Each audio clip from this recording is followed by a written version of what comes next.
I'm a little late, but I couldn't let this weekend go by without saying happy birthday to Malcolm X, one of the greatest leaders in the history of Black America. He was born May 19th, 1925, and was assassinated on February 21st, 1965.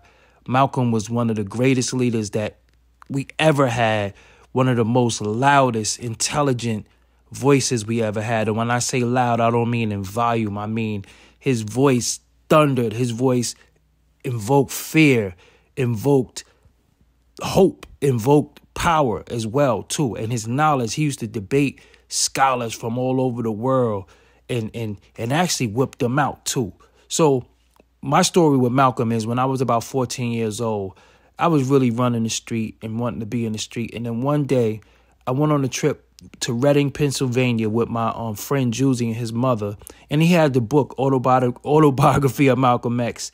And believe it or not, from the trip home, I read the whole book. And that forever changed my outlook on life a little bit. It didn't make me want to join the Nation of Islam, but it made me want to question a little bit more about history and who this man Malcolm X was. And from there, I started listening to his records.